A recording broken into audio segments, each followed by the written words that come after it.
afternoon, everyone. Welcome to Customer Insights and Future Trends. I've been reminded to tell you to put your headphones on for better audio. I have a loud voice, but not that loud, so please feel free. I'm going to walk you through today. So I'm Julie Austin. I'm Chief Digital Officer at Wunderman Thompson Commerce and Technology. I'm not here to sell. We're an agency that support full end-to-end commerce for 600 brands, including Lego, Tiffany's, and Selfridges. So I'm going to talk you through today, like any good commerce enterprise agency business, we're built on data. And ultimately, one of the things we talk about a lot is quantitative, but you shouldn't underestimate the power of qualitative, and that's something that we undertake every year. So I'm going to spend the next 20 minutes or so talking you through our Future Shopper report. So this is the 7th edition that we've done of this. It's over 32,000 customers that we've spoken to in collaboration with Censuswide, and it's really to give a sense of what's the modern consumer thinking about. For those that are interested, I'm not going to talk about AI today. It's not in the consumer zeitgeist. Yes, it's not something they're overly thinking about. Lots of sessions where you can listen to about that. I'm going to talk about what consumers are interested in when they're shopping online. And I've broken it down into 6 trends. So 1 is consumer habits, kind of changing behaviours, what are we seeing? 2, omnichannel, the demand and how we're seeing that run through. 3, what are consumers actually wanting from their experience in 2023 and looking forward for the next few years? Sustainability and purpose, of course. Social commerce is kind of one of the biggest holistic trends that we're still seeing as a conversation. And then future channels, technologies, and the digitization of everything. So a little bit what's coming up in the ether for you to consider or completely decide to ignore, but knowing about it is what's important. So consumer habits are changing, but they are stabilizing. So we're seeing that growth trajectory of online spend still increasing from the pre-pandemic, that kind of settle back down and then settling back up again. And we see from a projection run rate that actually by 2033, 64% of all spend will still be online. So it's good to know that one of the things we're seeing and we're talking about clients with the most is that shaky ground of forecasting as we look forward, where all our trends have changed. How do we look forward? Well, we look forward and it's a more gradual growth, but it's still there. And how does that look by market? Well, really changeable, but generally all positive growth trends.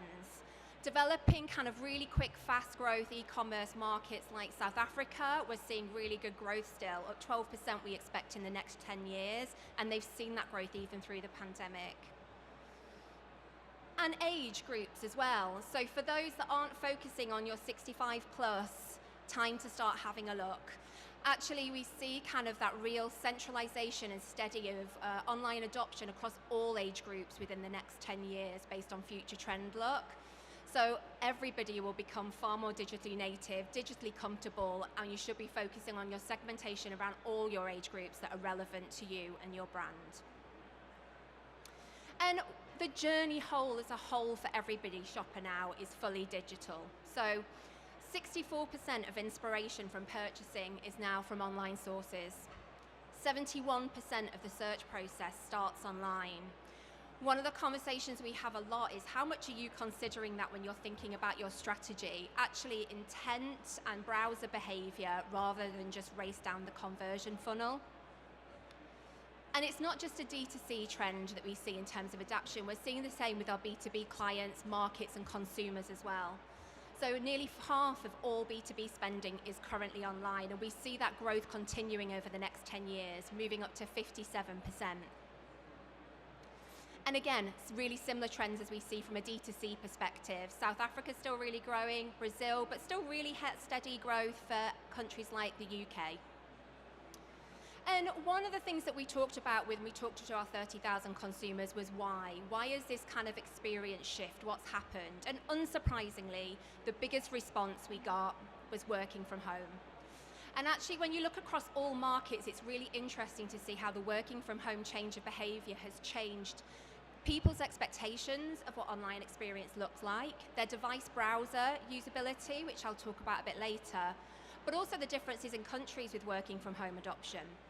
4.68 numbers of days per week is what Brazilians work from home on average. I am booking my flight as we speak. But that change in behaviour, 2.77 the number of days on average, and 79% of all workers now having some time that they're spending at home, has massively shifted how they're engaging with their online shopping. No longer is it a quick browse in your lunch hour on your phone. Now you can Zoom whilst doing your shopping. Not advocating that, I'm just saying that you can. And other stats we saw were 65% of consumers saying they have changed the way that they shop. 65% discovering new brands. Most of these, specifically within work time, actually we saw the browse behaviour within 9 to 5, if we still class that as a working day, really shift in terms of the way that they interacted. And 60% saying that they wish they had more future working habits, including working from home. So this change in behaviour is a real change in the way that they work, but the way that they engage. And how are you thinking about your online journey and experience to cater for that? So we're talking kind of about behaviour. Demand for omnichannel shopping across more channels and more devices was the other key trend that we saw come up from from our clients and future trends and the consumers. And digitally native, I think, is really important, doesn't mean digitally exclusive. The demise of the high street, as we all know, was greatly exaggerated, and actually there is still a place, and consumers still have a love for in-store presence. 60% of shoppers saying that they would prefer to shop with a retailer who has a physical and digital store. Now, I think that in headlines a really interesting one, but it's really important to remember that often what they want is something different from each. It's not about having the same experience in both, but consumers really like having both to choose from. And again, we see that across lots of different markets, really heavily in the UAE, India, Thailand, South Africa, where they really still require in-store presence. Slightly kind of behind the UK trend on commerce development, which is why stores are still important to them. But still, from a UK perspective, over half of consumers still preferring an online, a digital and in-store presence. And 56% of consumers are wanting that experience to be seamless. Now, again, always a caveat with any headline. Seamless means something different to everyone. For some it means using their name, for some of it means measuring their purchase history, for some of it it's clienteling, as well Burberry do such a great example with. But they are expecting it more and more. When we looked at the first report we did 7 years ago, this was more around 39%. So there's a greater expectation that that response, that communication is seamless. And for those who have been in commerce a while, we remember when omnichannel literally just meant desktop, mobile, and stores. And now, of course, the world of omnichannel is far more complicated, and it's growing more and more as we talk through. So ensuring that you're not just thinking about online and in-store present, but actually how does that experience look across all of those digital touch points that they're experiencing you and your brand. I talked a little bit earlier about devices and kind of what's being used.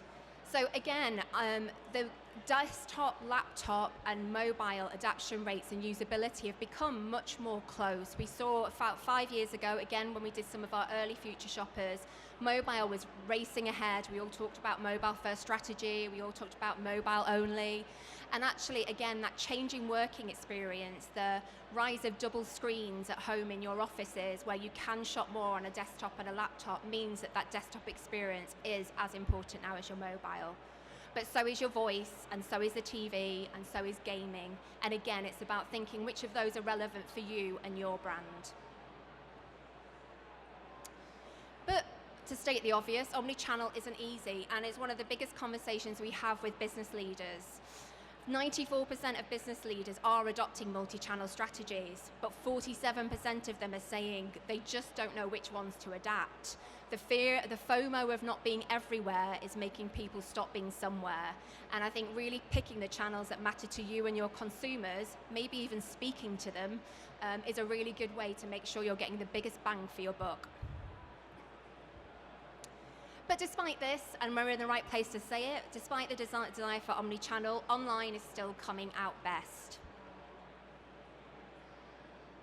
And what we see here is actually, from an online experience perspective, people love the breadth, they love the range, they love the ability to find consumer and peer reviews, but in-store has its place too, for fit and for advice. Nothing's replicating quite that human touch that they get in store and for building relationships. So again, really considering what your channels are there for and how you're servicing and talking to your consumers is really key. But what do they actually want? So one of the questions that we talked about is brand. As a former brand director myself, we talk about how brand is the holy grail, the most important thing we do. We're immersed in our own brand. But how much do consumers actually care about us and our brands? Well, they care a bit. So actually, when we ask the question, how important is brand in a consumer's decision on where to shop? 40% said it was very important. So that was really great to hear for all of our justification for those of us who have brand in our title. 42, quite important. 15, not very important. And 3, not important at all. So the signs look good. However, it's still important, but there are now 15 things that are ahead of brand when consumers are choosing where to shop. Price. Accurate product descriptions are the number 2 thing that consumers want from you when they're wanting to shop. It's unsexy, but it's essential, and it's what they're asking for. How many of us are hiding them, not showing them, making them difficult to find in the experience? And actually, it's what consumers are needing, not only to experience your brand, but to shop from it. Easy returns, service-driven, product reviews. And in fact, when we kind of group them down, it goes like this. We have price at the top. We then have service layers, so delivery, returns. We then have loyalty. Loyalty is really important to a consumer. Access, exclusivity kind of ties together with loyalty. They want to feel special, they want to feel heard, they want to feel that you know who they are and they're getting rewarded for it. Content, but not above the line, glossy content, product descriptions, basic information that enables them to purchase and make decisions on what they want. Deals, of course, and personalization. And I caveat that entirely. Consumers don't ask for personalization, they expect it. So good personalization, they shouldn't know is happening to them, they should just be getting relevancy. So the fact that it's even there shows actually how relevant it is in a consumer's psyche and expectation, because it shouldn't be something that any of them are asking for. And again, for those of us who have done email marketing in the past, we know however clever we are, whatever we do, no matter what will work the best is always a red sale postcard. And shown here, whatever you do, price is always the top reason. I think it's really important to quote here, price isn't race to the bottom and it's not race to the cheapest. Price is about discussing and showing what your value is. What's the value of the price that you're offering to a consumer and what are they getting for it in exchange? So definitely not the race to the cheapest. But onside all that, the price they want, the service they want, the content they want, they also want experience. 30% of shoppers said that they found online shopping boring, and actually of those, 70% said really boring. 60% want it to be more exciting, if that word doesn't petrify all of you. And getting the experience right is really vitally important. Across all countries, actually, 51% of consumers said they won't shop with a brand or marketplace or retailer that doesn't meet their expectation of what online shopping should be bringing for them. We talk about kind of the expectation, one of the badges that we talk about a lot is what we call compressed commerce. So the rise of marketplace has grown again this year in terms of percentage of mix of online shopping. And what it is that customers are looking for, if we go back to the slide before where we talked about they want access, they want to be able to compare, they want inspiration, marketplaces are offering that. Not only is it just about another view of a consumer, they're offering what we call compressed commerce, where 60% of consumers want to get from inspiration to purchase, and they want to get there as quickly as possible. So when they've made that decision, they don't want it to be sticky, and that's what marketplaces offer. In fact, where we asked what was your top for search, inspiration, and purchase in terms of options, all 30,000 of them came back 30% around for each, saying that marketplaces were their top for inspiration and search and purchase. And actually for search engines came in at fourth with 11% of the mix. So they're using marketplaces far more for inspiration than they are for search engines. How much are you thinking about that within your search strategies? So another key factor that came out, and so it should, was the conversation around sustainability. Still really key in a customer's psyche, but there is real confusion about what they want from each brand. We asked about, do environmental concerns impact your purchase behaviour? And 66% of online shoppers said that they wish that retailers and brands offered better environmental practices. A lot of them around service-led initiatives, actually, so packaging, reduced carbon footprint, eco-delivery. 59% of those said that they're trying to purchase from brands with ethical labour practices. A lot of consumers talked about how they want to feel good about the purchases that they're making. They want to feel that their purchase decisions aren't having negative impacts on the environment, but they don't quite know yet where the line is for them of where they won't purchase and where they will. But the conversation around greenwashing, consumers are aware of. They want brands to feel that 60% of global consumers said they like to shop with a brand who has a purpose, but that really relates to what they do and what they sell.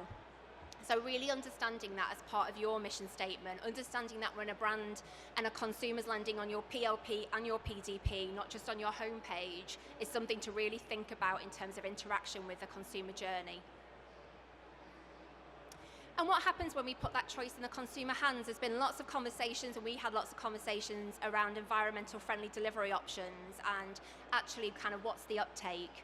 46% of the consumers that we interviewed have all opted for environmentally friendly delivery options like Amazon Day or eco vehicles, even if it meant some of them would go slightly slower.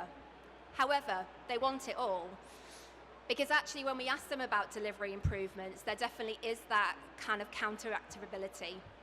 48% of global consumers demanded faster delivery, but 24% of them wanted their deliveries to consider the environment more.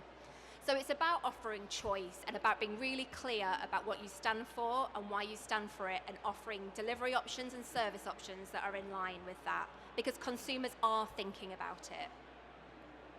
One of the biggest trends that came out, I talked about marketplaces earlier, but there's a lot of conversations still around social commerce, and probably one of the biggest conversations that we're having as an agency with our clients. So leaders in particular definitely believe social commerce is going to become more and more important over time. And actually when we talk to our leaders, wider leaders, one of the things that we saw actually from a now to a growth is that when we go 10 years time, they see that as the number one commerce channel that they need to be focusing on, and percentage for D2C. So it's really, really key. And actually the big stumbling block that we generally see in the stickiness around being able to deliver social commerce is often back end, not front end. Businesses generally understand kind of who their social audience is, how they can sell to them in a way that doesn't feel intrusive. It's generally the frictionless and the seamlessness of making that back end work that's kind of the sticky, kind of which why we're working so much on feed, etc. management to make that easier. But social commerce is growing really in importance. So again, just looking at last year versus this year, 67% have now bought through a social media platform, 49% have bought on platform, and 53%, slightly actually less than we saw before, saying they're not wanting to leave to go and buy.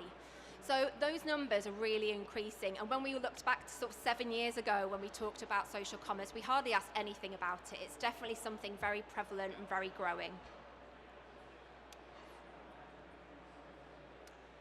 And how can we expect these percentages to rise in the future? How do we know this isn't a metaverse conversation? Well, 53% of consumers say that they intend to shop more through social media platforms in the future, a really big adaptability curve. And where they are likely to shop is changing, as is the interaction. And actually these are generally in line, commerce interaction rates are generally in line with usability interaction rates with social media channels. So we're seeing the same kind of trend last stack over. And what would encourage consumers to purchase more through those social platforms? Well, it's generally the same, actually, as through D2C. Their expectations are pretty similar. They want deals and discounts, they want ease, they want to be able to find the products that they want and be inspired by them. One of the conversations that we had very much was around live stream commerce, and actually how interactive and how people were finding that from a commerce perspective. It's a big investment point. Is it going to convert? Well, 12% of consumers said that live stream commerce would encourage them to buy. A slight decline in what we've seen, but we've also seen a slight decline in usage and probably interaction and testing over the last year on live stream commerce. Obviously, globally, 46% of customers saying that they had bought live stream is massively swayed by China in terms of interaction with live stream. But even when you get down to the UK, the fact that we're talking more around a 35% mark of people that have interacted with live stream and have bought from them is a massive growing trend. When we looked at this 3 years ago, that number was more around 9 for the UK. So brands are being smart and they are interacting, and you see even brands such as Jones Road, who are really focusing on an older customer, are using that live stream commerce for education and engagement and are creating advocates and purchasers. So looking forward, future channels and the digitization of everything. It's a bold title. One of the things we're talking about is voice commerce. So it's been on the road, it's been in the conversation for quite a while now. 7, 8 years, I think, was ago since the first time that Amazon did their first interaction test on it. And 38% have said that they have used smart assistants to make purchases online. A really surprising number. A lot of them are using it for engagement and reviews rather than direct purchase, but they are speaking to them. And 31% of consumers claim to have used AI when it comes to making product recommendations. I hesitate to add with that. When you actually dive down into what they think they've used as AI, it's very different. But they believe that they have not spoken to a person and they've spoken to a machine, and that has enabled them to make a decision. So that kind of stickiness and that sort of hesitance about having peer-to-peer human recommendations, that wall is coming down more. And we talk a lot about alpha generation's comfort with voice. So any of you in the audience that have children know that the way that your children talk to Alexa is baffling and petrifying with equal measure. I have to keep telling my son not to give her female pronouns when she talks to her. But they are much more comfortable engaging with voice, and they trust it. It's a voice in the room that they have grown up with. 51% actually like to talk to Alexa. And actually, of those, nearly 70% said they sometimes prefer to talk to Alexa than a person, which I don't know what to say. 59% are comfortable talking to a machine using their voice, any machine. They're just really comfortable with voice as a mechanic to buy, recommend. 22% have used Alexa to make a purchase, a really high number from a voice perspective. And 41% intend to shop using Alexa when they get older. And actually we see kind of from an older demographic perspective, I say older, 50 plus, not old, but we see kind of actually a much bigger adaptation rate on voice than we do kind of the 20 to 50 mark, where they trust the voice more, they're really happy with it in the room, it's easy to set up. So there's kind of a very sort of young sway and then an older 50 plus sway where actually they're really comfortable using voice as a selling mechanic. And 69%, we talk about it a lot, and it always surprises me actually how many business leaders have a voice strategy. 69% of all the business leaders we spoke to, our clients and not, have some form of voice strategy, whether that's voice strategy in terms of comms or commerce. And with the growth of new technologies, of course, come new channels and new channel opportunities. So gaming is a conversation we've been having for a while. 55, we're seeing the integration of gamers and gaming in people's life, the adaptation and the immersion in it increasing so much over the last 3 years. 55% say gaming is an integrated part of their life. 57% spending money whilst in games. And I have to say this was quite prevalent across all age groups as well. And 41% of gamers consider their avatar to be part of their own identity. And we've seen brands starting to take advantage and to have that kind of blurred line of commerce into that gaming world. 33% of gamers have discovered new brands whilst they're gaming. We've seen some really great stuff with Pringles have done some amazing work, Doritos did some amazing work, Balenciaga obviously very highly publicised. Samsung did a great release last year from a gaming perspective. But 49% of gamers would like their in-game avatar items to be available to purchase in the real world. Some really interesting stats from Roblox in terms of how much there's been search metric association with what they've bought in the Roblox world. There is that desire to take their in-game world into the out of game, and it's whether that resonates and sticky with your brand or not. But But one step further, when we look future, we ask questions to our consumers about things that they were thinking ahead. And we talk to them about post-death consumerism. So our question here was, as it came from a trend report, and it came from a few things that we'd seen out in the market. Do you even need to be alive to be spending money online? And the question that we asked really specifically was, would you be interested in the ability to spend from beyond the grave, for instance, for ongoing support for my family, with the title Post-Death Consumerism?